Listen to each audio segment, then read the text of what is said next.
Well, welcome everyone. I'm Steve Jakobovic, the Executive Director of the Historical Society of Carroll County.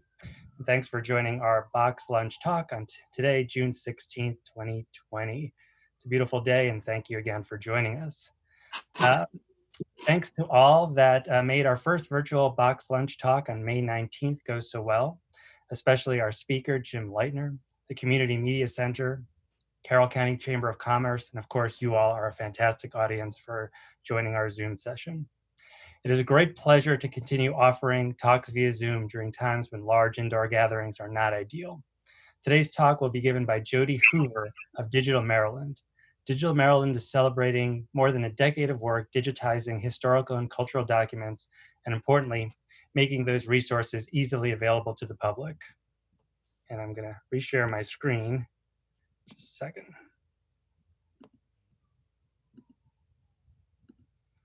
Okay. But before I continue, I again want to thank our partners in making this presentation possible. The Community Media Center, they've been fantastic through this entire process last month and this month and going forward. Deeply appreciate all of their help. Also, Cone Creative for their support in creating our online registration forms and our new online events calendar. So if you haven't been to our website lately, you'll see that we have a brand new events calendar, and I welcome you all to go check it out. We've muted everyone's audio for the speaker's presentation, but just to make sure there are no disruptions, please turn off your microphone and video. Both toggles are found in the lower left corner of your Zoom screen. We also recommend using the active speaker view. On the top right of your Zoom screen, if you see the word speaker view, you're fine. If you see gallery, click on it and switch to speaker. This way the speaker will be the largest window on your screen. There will also be an opportunity to ask questions at the end of the presentation.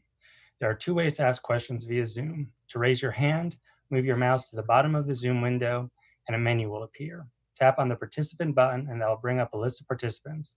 At the bottom of the participant list, you'll see a raise hand box. Click on that and then you'll see a dialog box asking you to allow us to unmute you. Click yes and your mic will be unmuted so that you can ask a question. Or you can use the chat box feature on the bottom of your Zoom screen. You can type in your questions, which I will read out loud.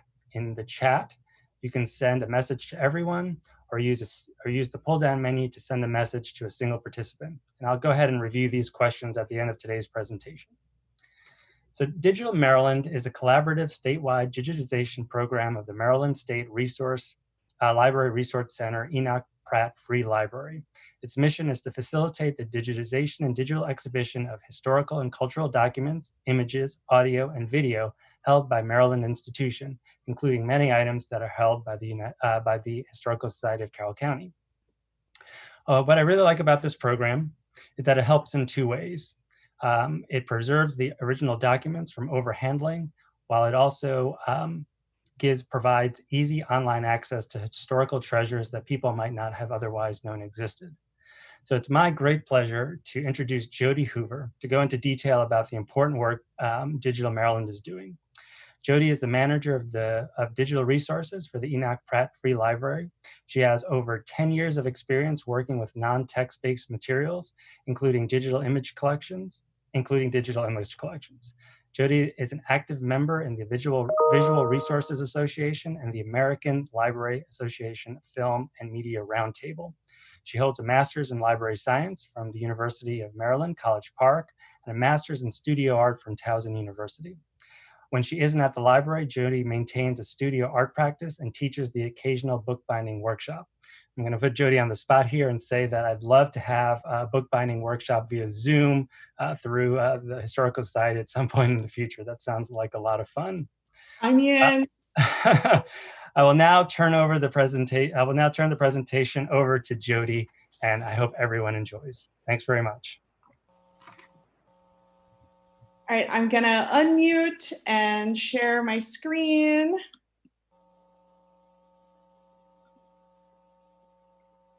So please bear with me for a second.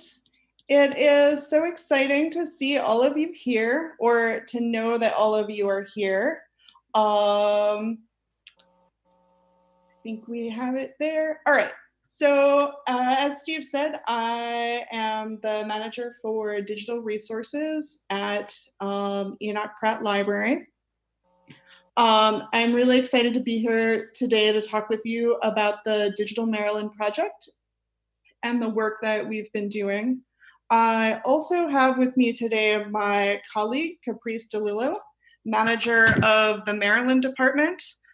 Caprice has been working at the Pratt Library for 15 years and has been in the Maryland department for the last 7. Towards the end of the presentation, she is going to talk a little bit about a collaborative project that we are working on between Digital Maryland and the Maryland department at Enoch Pratt. So Digital Maryland started in 2002 with a grant from the Library Services and Technology Act. The initial grant was used to gather information about digitization projects from other institutions throughout the state, and also to set standards for what would become the Digital Maryland project. The first collections did not enter Digital Maryland until a few years later. And did not enter the project until a few years later. Digital Maryland is a digital repository. So what that means is we don't own any of the collections that we work with. We instead we form partnerships with other institutions throughout the state and work to facilitate access. So as Steve said, we're working to preserve, sorry, I thought maybe my video wasn't working. And so I got all stuttery. Should be on now. So we form partnerships with other institutions throughout the state of Maryland to help them preserve their collections and then to facilitate access to those collections. So those partnerships take a lot of different forms. Sometimes we just work with institutions and provide training. So they just want to know a little bit more about how to do a thing. And so we talk about preservation standards, how to use equipment, how to form their own digital repository. Sometimes those partnerships take the form of just providing the online platform. So the holding institution who has physical custody of the items, they are the ones who do all the scanning, they do all the cataloging, and we just provide the platform and storage through Digital Maryland. Sometimes we do all of the work. Sometimes we do all of the scanning. We might do all of the cataloging and uploading and making sure it goes on Digital Maryland. I would say that that is probably the rarest form of partnership because we always, whenever possible, prefer for the experts in the holding institutions to specifically do the cataloging and provide the information about their items. They are the experts, we are not the experts. It's also important to understand the relationship with Digital Maryland and the State Library Resource Center. So the State Library Resource Center is part of the main branch of the Enoch Pratt Free Library. It provides, among other things, support for the big research collection that's at Central Branch, the fiction collections, the media collections. The statewide interlibrary loan program is coordinated through the State Library Resource Center. And also we provide training and public programming throughout the state. So the State Library Resource Center and the funding that we get helps support projects like Digital Maryland so that we can continue the kind of work that we do and support throughout the state, not just in Baltimore. Digital Maryland, right now we have about 132 collections. We have over 200,000 items. We get about 30,000 site hits per month. So we know that people are looking at the materials that we have. We have partners from all over the state and even sometimes beyond. So we have worked with partners that have Maryland related items, but are not physically in the state. So for instance, this image comes from the Trolley Museum in Pennsylvania, but because it's Maryland related, we worked with them to get that collection on Digital Maryland. And we have a wide variety of item types. So directories, diaries, minutes, photograph collections, oral histories, and so much more. In our physical space, I'm going to talk to you about the tech because that is a huge part of what I do. So we have a few staff members and some volunteers that work with us on the scanning. So one of our scanners is this book eye.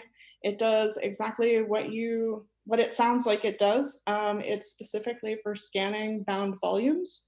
And so this guy, you can see the scanning platform actually adjusts when you put a bound volume on it. So it takes the weight, so it keeps the volume flat so that we can get a good scan. So sometimes then we'll use like gentle weights to keep the pages down so that we can get the best scan possible.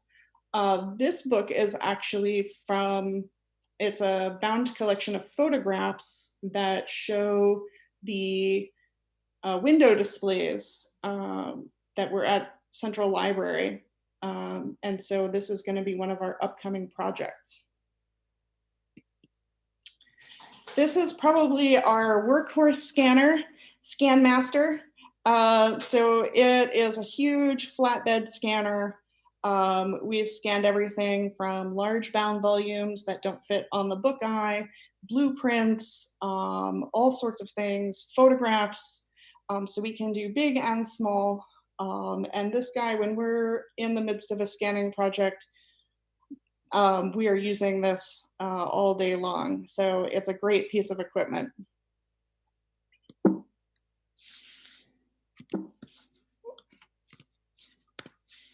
This is our newest scanner. So this is specifically an art scanner.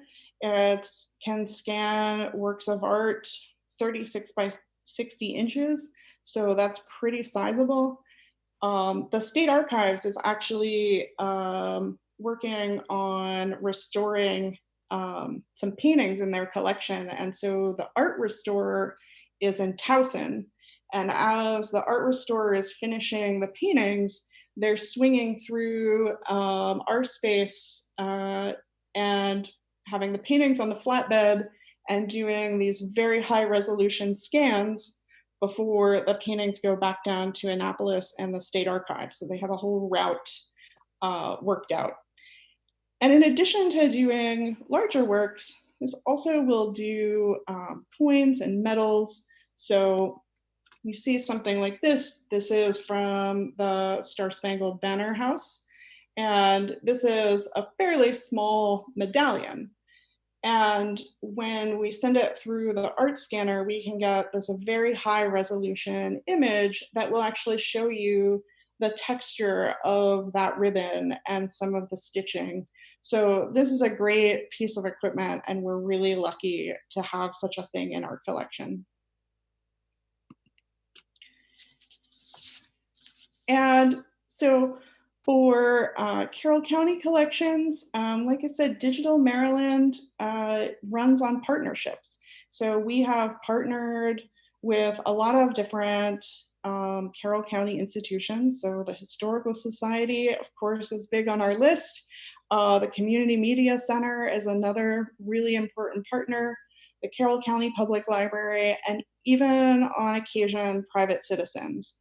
Again, that collection, if we're working with private citizens, has to be very specific to Maryland and very relevant to sort of Maryland users as a whole. So that's probably, again, a rare partnership, but we certainly have worked with people when the collections fit.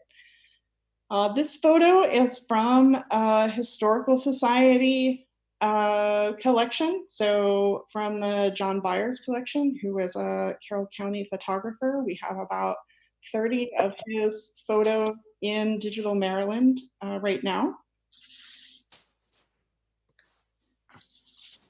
And then along with collections from specific Carroll County institutions, there's also a lot of Carroll County related material interspersed with other collections in digital Maryland. So, collections from Enoch Pratt, the photograph collection from the Maryland Department that we will talk about a little later. Preservation Maryland is another one of our partners. So they work with preserving architecture in Maryland, and we just recently scanned their photograph collection. So there's Carroll County materials in there. So there's definitely a lot of material related, interspersed through a lot of different collections. This photograph is from a historical society collection on the Civil War, and it has, again, about 30 some images in it that specifically relate to Civil War materials from Carroll County. And so it's a really interesting collection to look through. A couple other things to definitely highlight. I mentioned the Community Media Center, and they're helping out with tech today, so thank you. But they have been working on an amazing oral history project that interviews residents about their life, on specific topics. Right now, there's about 350 in our collection.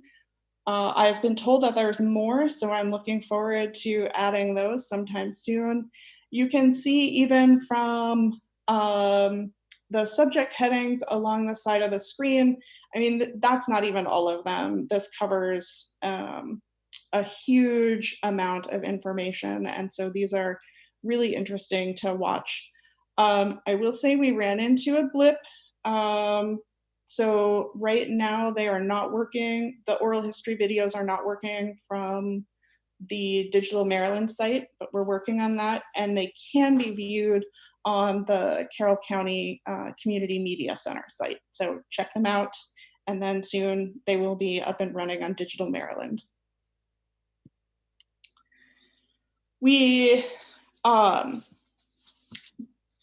I talked about a lot of the different types of materials that we have in the collection. So I do love the photograph collections, but also taking a look at some of the text-based items, so letters, diaries, newsletters, all sorts of things. This is a letter from the World War I collection put up by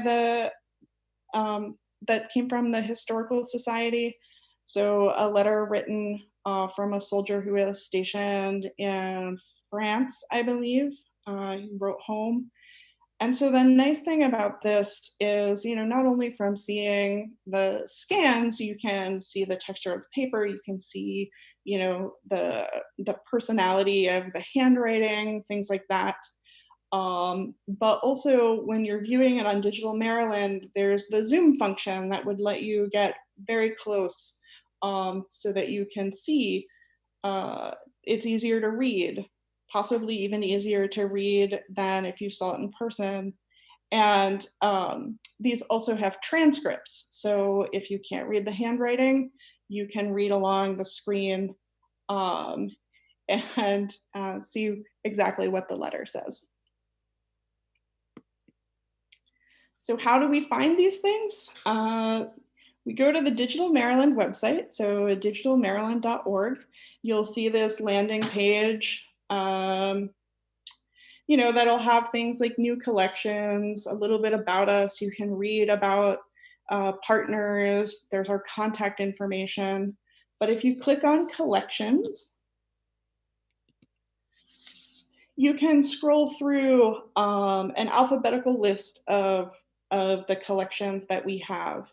So sometimes, that gets a little weird because the Carroll County collections, for example, are split up, but sometimes we find really interesting things. So when I was pulling things from the World War I collection that's from Carroll County, right next to it is the Enoch Pratt collection of World War II related items. So sometimes that facilitates connections between collections that otherwise you might not notice. So you'll see this is you get a little scope note about what's in the collection. You see the John Byers collection right there. And then if you click into a collection, this is another one from the Historical Society on agricultural industry. So it will tell you, you'll get a splash page for the collection. You'll see a little bit about what's in it. And then you give the option to browse. And if you browse, you get a list of what's in the collection. You can scroll through. You get these really nice thumbnail images, an overview of what they're about.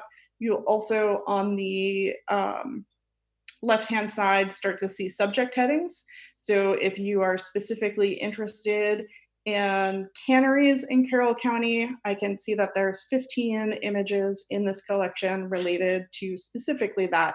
And you could click on that and they would all appear. Once you click into an item, you'll see the actual image or item that you're looking for. You'll see the arrow that allows you to expand it so you can really zoom in and take a look at the details if you want. And you'll also get a much more detailed description of what that item is. Each item in Digital Maryland has a unique identifier.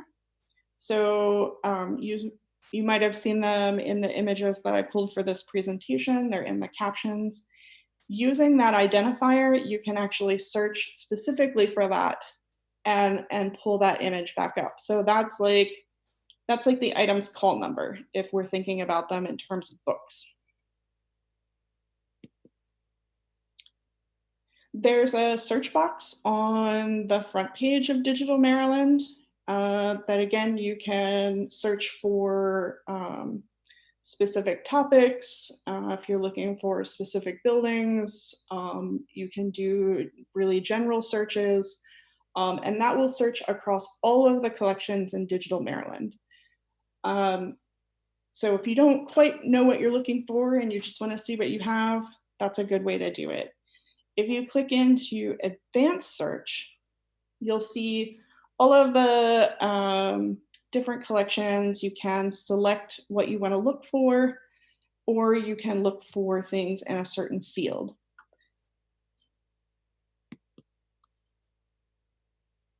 As I said, we are constantly adding to Digital Maryland. It is not only something that is in its current form and then closed. We add to it daily. Some of our current projects I have here. I will say you'll notice a certain tendency right now to be working on collections in Enoch Pratt. And that is because we just got finished with a 5-year renovation. So some collections that are really important were not as easy for Digital Maryland to access and to assist with helping to get them accessible. So that is a current focus, but we're still working with outside partners as well. So we're working on the African American funeral programs. Pratt has been collecting funeral programs since I believe the late 60s, all the way up through present. We have about 2,500 programs currently up. What we have up has full transcriptions, so they can be searched by name. These are really important because often they have family information, so next of kin, who were the pallbearers, things like that, and have proven to be really useful for genealogy research. So this is an extremely heavily used collection, and we're still adding to it. I mentioned the central library window displays. So that is something that we are going to start work on soon. And we're very excited. I should have checked to see how far back those bound volumes go, but I think it's pretty close to when the library, when the central library branch opened, and then through, I think, the early 60s. I mentioned Preservation Maryland. So we have scanned the photograph collection from Preservation Maryland, and we are in discussions with them about scanning their 35 millimeter slide collection. Right now, we just have to figure out how much duplication there is in the two collections so that we don't redo work. We are working with the Sandy Spring Archives, who got a donation about a year ago to help with digitizing their archive. So they're in Montgomery County. They're actively and excitedly adding to Digital Maryland, so they have a lot of content up. And McDonough School Archives just signed on with us pretty recently, so we should start seeing things from them soon. I'm working on oral history projects with a special collections department, so teen stories from the pandemic throughout Baltimore, and then the Maryland Rainbow History Project, so documenting LGBTQ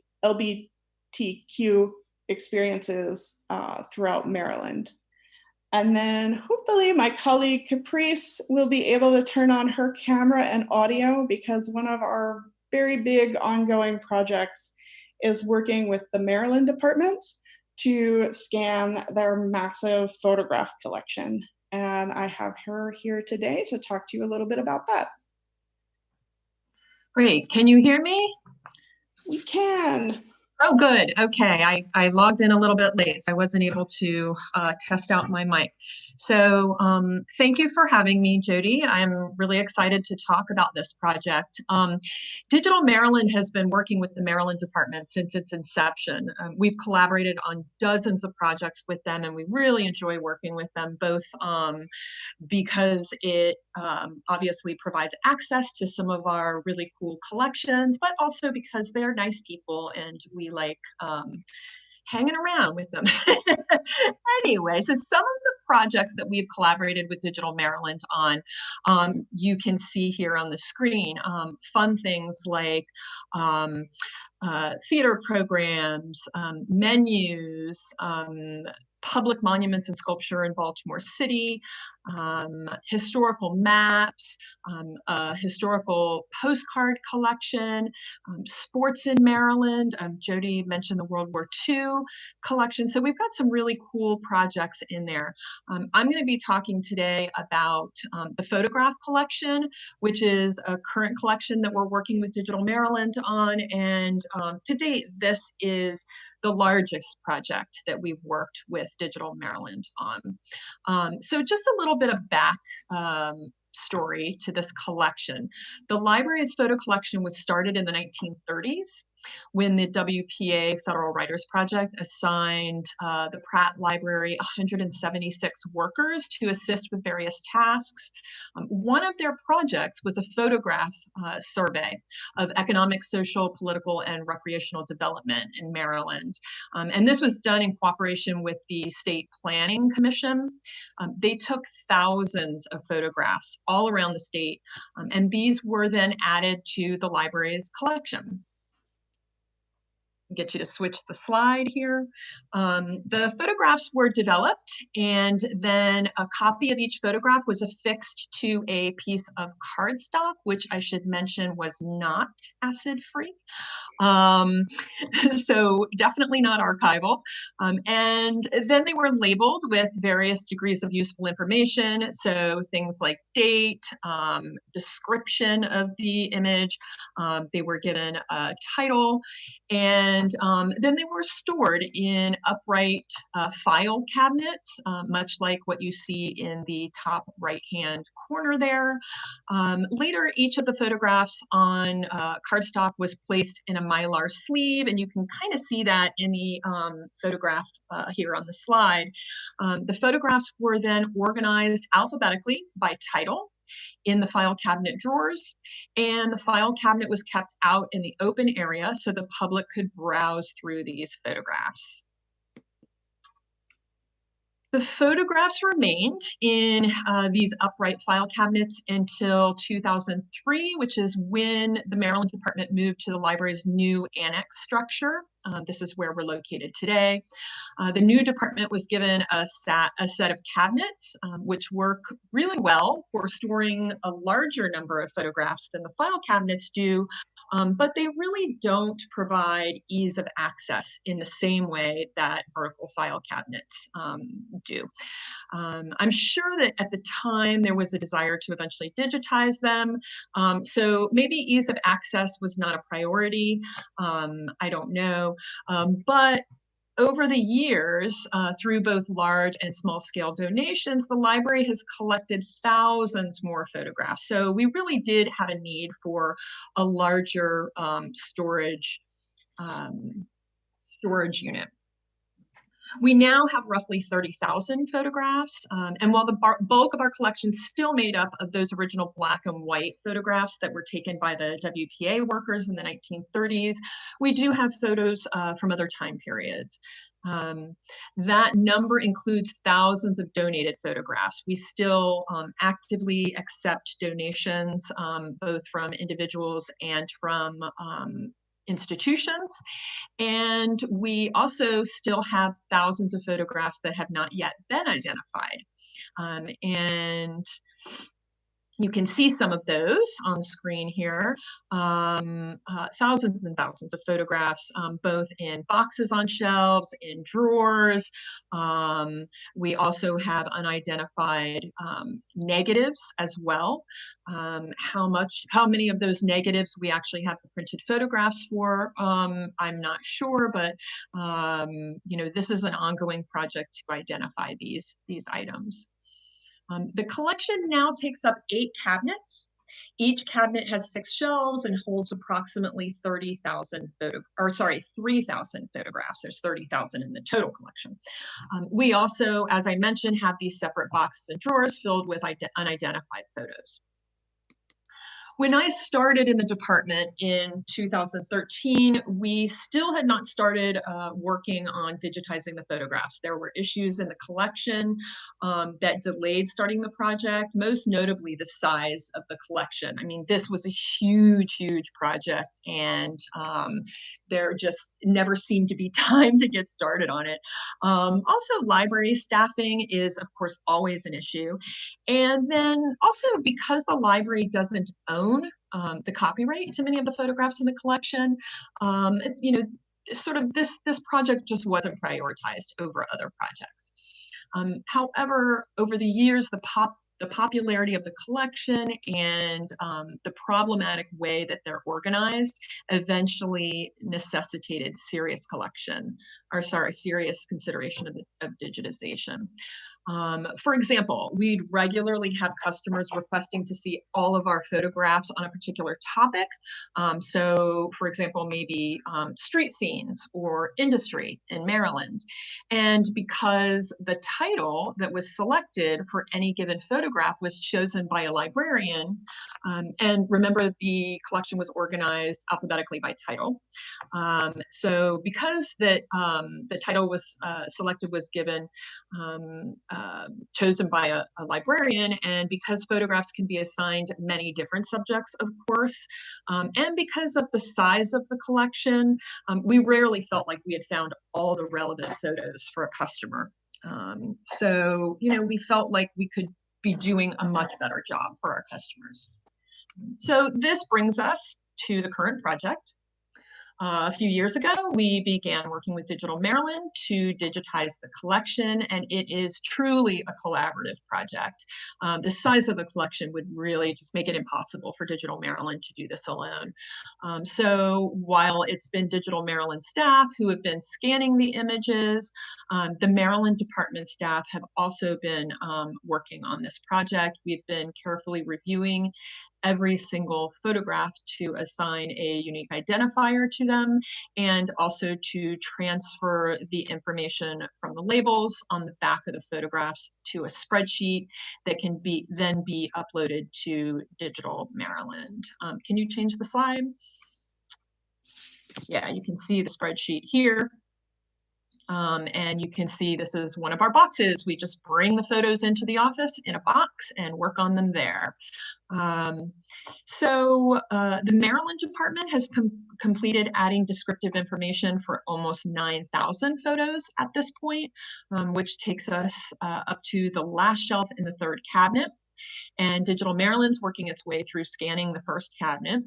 The goal of the project is to have all of the photographs scanned and available for review on Digital Maryland, with accompanying searchable information for each photograph. That way, if a customer requests all photographs of street scenes, we can do a collection-wide search using the metadata added to Digital Maryland, and we might find a street scene photo shelved under Old Town Baltimore, one under Chestertown, Maryland, one filed under the Senator Theater, and all of these photographs include streets, right?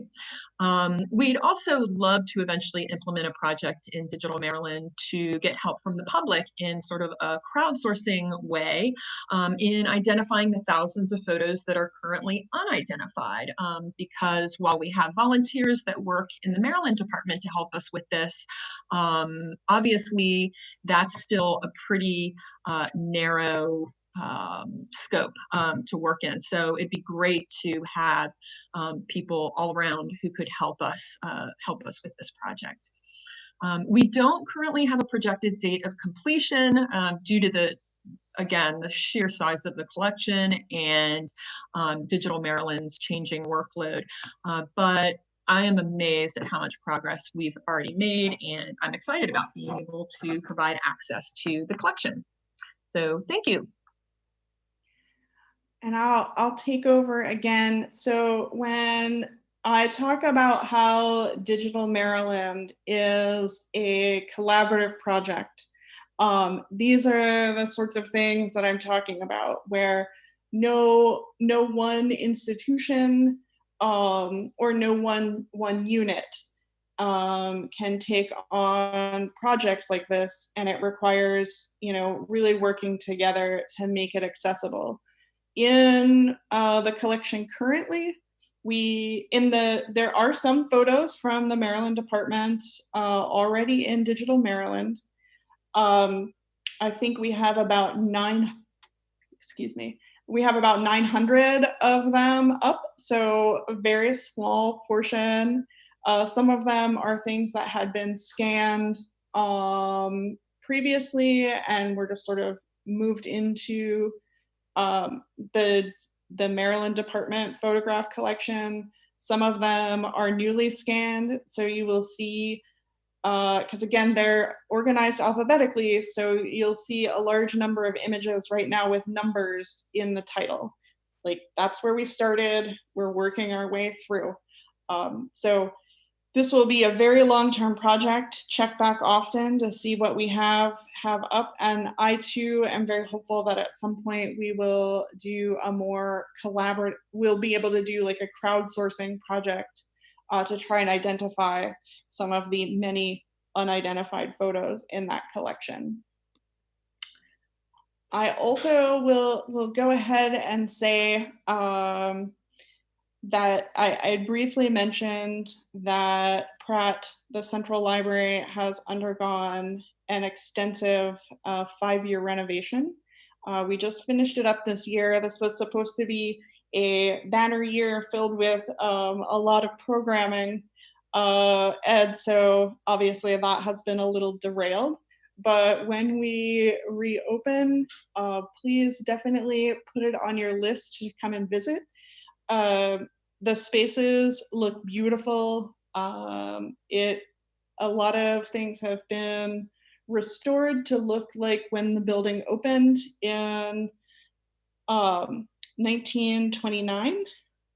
And so things like the lighting fixtures, those are replicas of the original lighting fixtures that are now made to, be low energy, efficient lights, but keep the look of how the original building was supposed to look. So things like ugly drop ceilings have been removed, ceilings have been cleaned and restored. It's truly a phenomenal space to come and visit.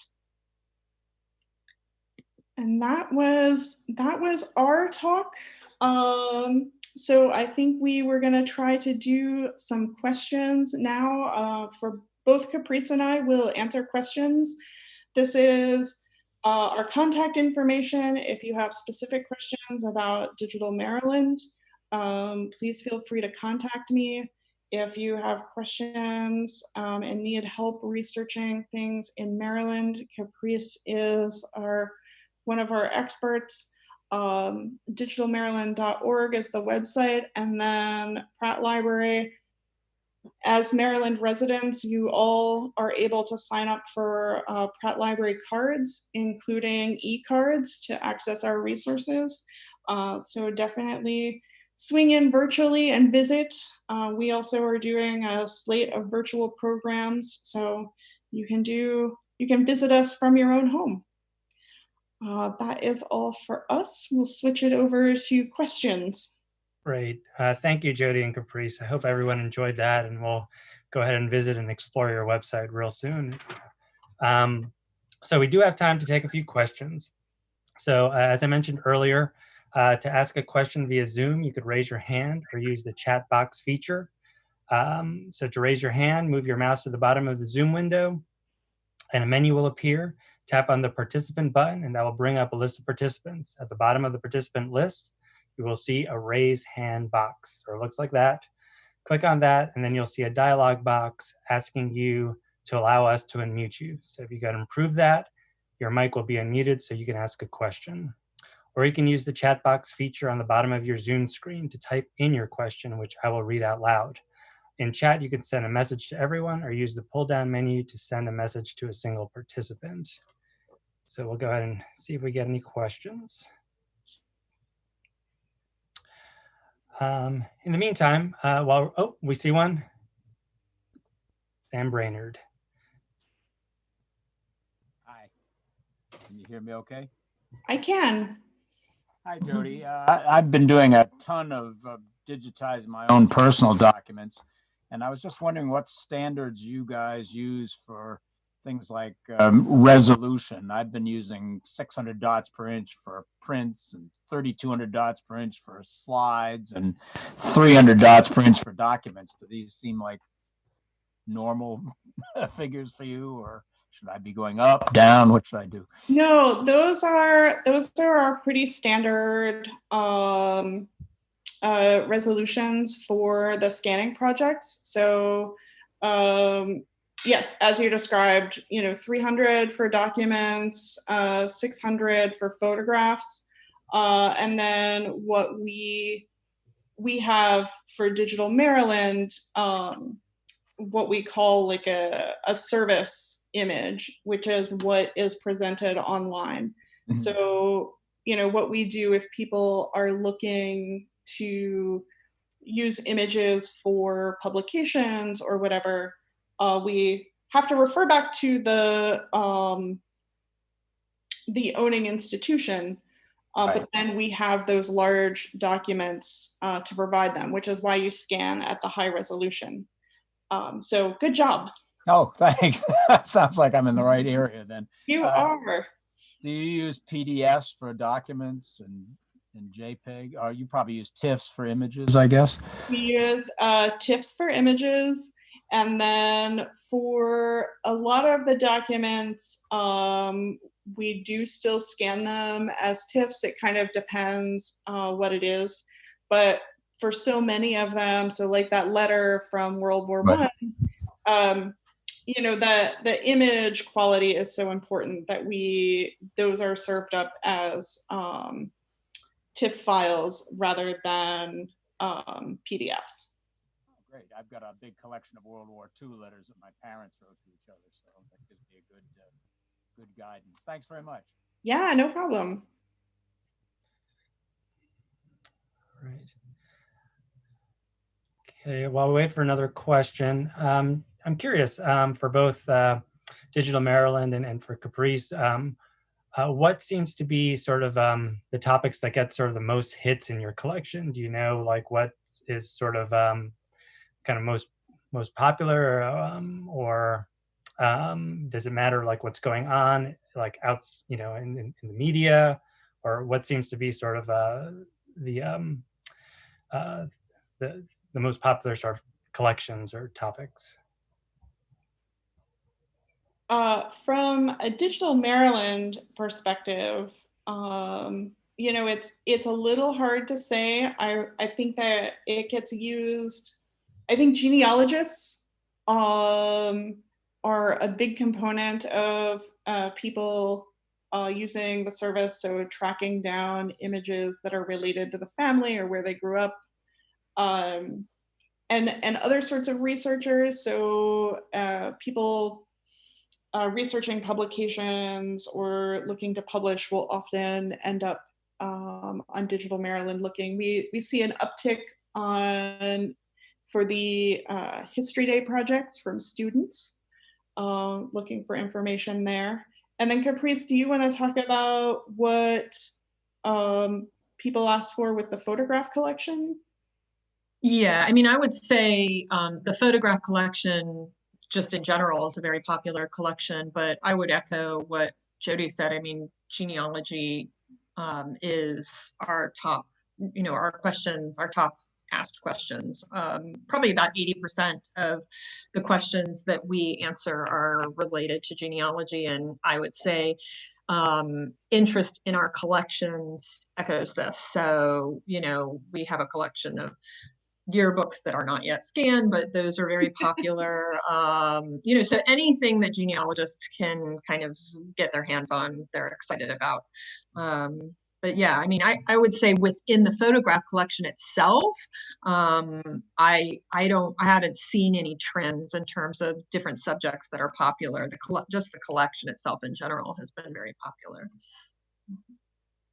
I mean, photographs are really powerful. You know, people connect with them very differently than when you're looking at, you know, just text in a book.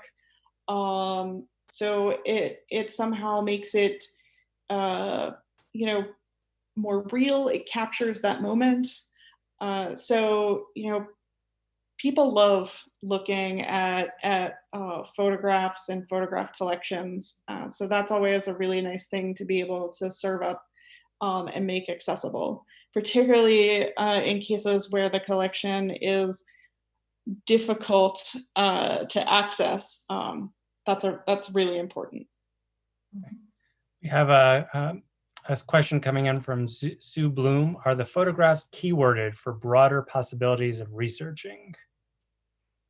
Keyworded, I guess. They are not currently keyworded. At least the physical collection, we don't have any sort of index or keywords. As far as the hopes for the collection on Digital Maryland and the current small subset that have already been digitized, yes, we are giving them, well, we're giving them descriptions which are full text searchable. So that is that'll be helpful for being able to search across multiple subjects, because as we know, any given photograph is going to have more than just one subject. And so organizing them by title really kind of did a disservice to our customers who were looking for photographs on a particular subject. And so hopefully that answers the question. And then the beauty of having them in Digital Maryland is that we can assign subject headings. So we do use Library of Congress subject headings, just like when you're cataloging a book. And so those are searchable and can be more specific. But everything in Digital Maryland, if you do a keyword search, it will pull it up, whether that keyword is in the description, whether it's in the subject heading, things like that. So, and of course, with a digital object, it can have as many subject headings as are relevant to that image. So we do, it's time consuming, but we do spend a lot of time trying to get subject headings that we think our customers would use when they're trying to find that particular image. We do have a question about artificial intelligence. Ooh. So have you begun to use any artificial intelligence service to help identify the content in photographs, or creating metadata to help index the content? We have not. I don't know that would be on the table anytime soon. I myself have participated in a couple, I think it was run through Amazon. They were training an AI to recognize. So for a while they had people putting in keywords for images, just because I'm an image person and I found that to be kind of fascinating. I think, and again, it would be hard to put a timeline on this, but I think that we're probably more likely to try some level of crowdsourcing first. That has now happened often enough that we have some really good examples of how to run a crowdsourcing project and still keep control over what terms people assign, some quality checks. That's always the concern, right? That people will just put whatever term they want, or they'll misidentify, or, whatever. But, allowing that to sort of happen, people do, self-correct, and there's so much good information out there, particularly when you're sitting on thousands of unidentified photographs. Sometimes even slightly imperfect information is better than no information at all. So I think it's more likely we'll do crowdsourcing versus AI, at least at first. Okay. All right, we have a few minutes for any additional questions. See if any comes in. I'm sort of curious, how big is your team there, and how much do you sort of process in a week? I mean, can you quantify that? So right now, the team I supervise actually is responsible for all of digital resources at Pratt. So ebooks, databases, e-periodicals, the whole deal. Specifically right now for Digital Maryland, we have one scanning technician. Our project manager position is open, and with the hiring freeze, I'm not sure when we're going to get to fill that. And so we are going to see a little bit of a slowdown, but we're also doing a lot of cross-training with other people in the unit who have similar skills. So the goal now is to keep things up and running, to keep adding to the collection, to keep working on these projects. But it is very small. So back to the partnership thing, that is hugely important for us and for the success of the project. Steve, I have a question for Sure. Caprice. Caprice, Pratt and the State Library Resource Center have been generous over many years in sharing resources, bringing them out for people to see, or letting them have some sort of an exhibit for a while. Is that still a possibility with Absolutely. counties and others to have a collection or have somebody come out and show some special things? Yes, absolutely. I mean, obviously right now, with our limited opening during the pandemic, there are some challenges to that, but there is no plan to stop that anytime. That's one of the great things that we're able to provide as the state library. And so we absolutely do intend to continue to do that. And I should say, for those maybe that aren't familiar with this, what that means is access to not only our photograph collection, but also we have a huge collection of ephemera, probably roughly 8,000 pieces of ephemera that will include things like letters, advertisements, menus. That's where the menu collection came from. That's on Digital Maryland. Things like World War II books and stamps, and vouchers, things like that. I mean, we have a huge collection of ephemera. We also have things like a theater collection of theater programs. Again, that's on Digital Maryland as well. Opera programs, a political campaign literature collection, historic maps, postcards. So these are some of the items that we'll lend out, and we will lend them out to other institutions for whatever period of time. If you have an exhibit that you want to put up, we can lend to you, or if you just want us to come out with these items because you're having an event, we can do that. We can do that as well. And for example, we had a library system that one of the branches was putting together a tea that they were doing because of the popularity of Downton Abbey. They were actually going to be doing a tea, and they wanted us to, they wanted to see what kind of items in our ephemeral collection that we could bring to just kind of have in the background during their tea. And so we looked through our ephemera collection and found things, that were from the Victorian period. And we had, like a stereoscope with stereoscope cards, and just a number of kind of fun things that they could have in the background for that. So yes, we do continue to do that, and if anybody's interested, you can always contact us. My contact information is right here on the slide. Thank you. You do have a wonderful collection, and thanks for your generosity. And the State Library Center is indeed a great resource for Maryland. Thank you. Thank you. We have a couple of just quick questions I hope we can get to. Maybe we'll go over an hour just for maybe 2 or 3 minutes. But how do you help folks identify something that might be worthy of inclusion in the collections?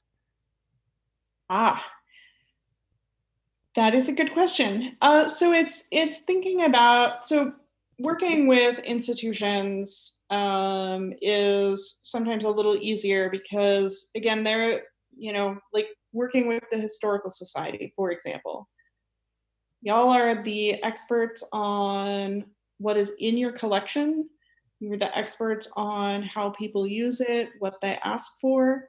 Sometimes, as we go through these conversations, we sort of identify other things that you have that might be of interest more broadly.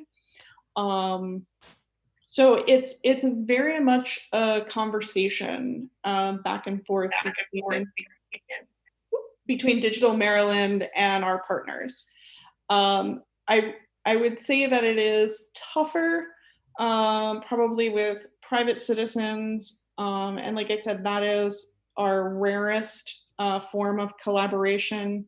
that we do sometimes do it. So you'll see some things from private collections in Digital Maryland, but there's one I can think of, and now I'm blanking on the name, but father and son who did clock repairs in Baltimore.